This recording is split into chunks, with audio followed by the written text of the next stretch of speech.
The talking points memo on extremism growing over Israel Hamas. And I mean extremism.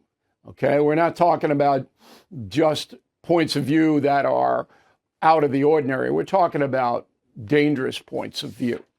So last night, there was a Christmas tree lighting at Rockefeller Center, New York, of thousands of people. And it was a disruption by a pro-Palestinian group. And, you know, a lot of people believe that a pro-Palestinian group is a pro-Hamas group because they don't want Israel to fight Hamas. They want to give Hamas a pass for the thousands of people they injured and killed on October 7th. That's what the crew wants.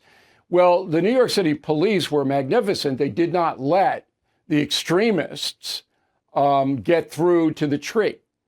All right. And the cops in New York are really restrained, by the way. They took away their nightsticks. I didn't even know that until it was on the radio yesterday on WABC. But anyway, NYPD stepped up. There wasn't any violence, although some of these pro-Palestinian people spit at the cops. Okay. They cursed at the cops. And of course, nothing happens because the district attorney, Bragg, in Manhattan wouldn't prosecute. So it's a waste of time to even arrest them. Now, if I were a police officer, I would want to arrest them, but they were told the police don't because that'll just up the confrontation, and that's what the protesters want. So the police officers themselves have to get spit on. That's how bad it is in New York City, my hometown. Now, you might have noticed in the news coverage there was a sign with a swastika on it, right? Full view. I mean, if that's not anti-Semitism, anti-Semitism doesn't exist. All right? It doesn't exist. And they're accusing the Israeli military of being Nazis, but that's not really the point here. All right? Israel has a right to defend itself just as the United States did after 9/11. It's as simple as that. Now, the extremists are now kicking in. You remember a guy named Mark Lamont Hill? I made this guy on the O'Reilly Factor. I brought him on, you know, every couple of months, and we would kick it around. I liked him in the beginning, as far as his presentation was concerned. Very liberal guy, but we could have a conversation. He has become very radicalized in the last few years, and here's what he said last night. Go.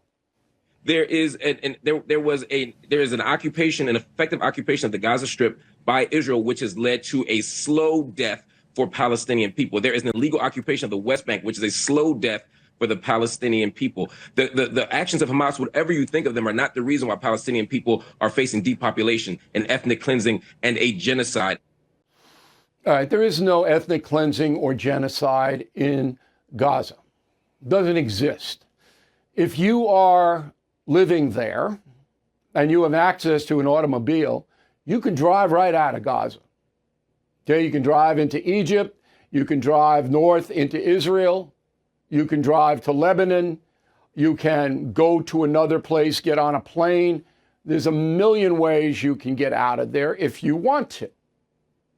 And I'm sorry, but if I were a father with children and a family in Gaza, I'd get the deuce out of there, because that's never going to get any better. It's like pre-World War II. You could get out of Germany in the mid-1930s. And the same thing with Russia in the early 1920s. Turned into the Soviet Union. You could get out. Most people did not. And that cost them their lives in many cases. It's the same thing in Gaza.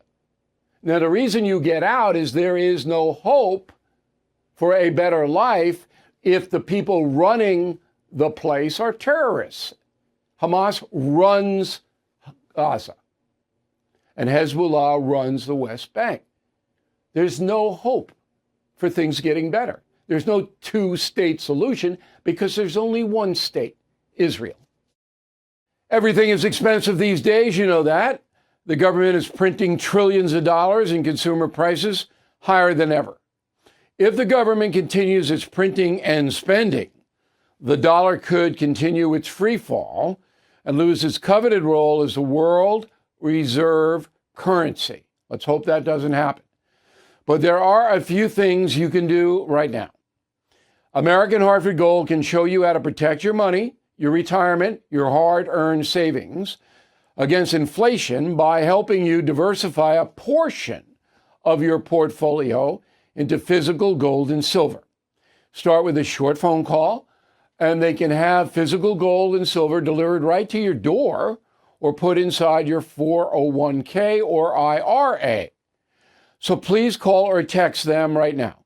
Tell them Bill O'Reilly sent you. Call 877-444-GOLD, 877-444-GOLD, or text GOLD to 65532. Again, that's 877-444-GOLD, or text GOLD to 65532.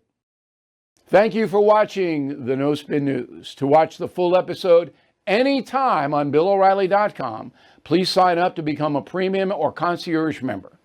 Visit BillO'Reilly.com to sign up and start watching today.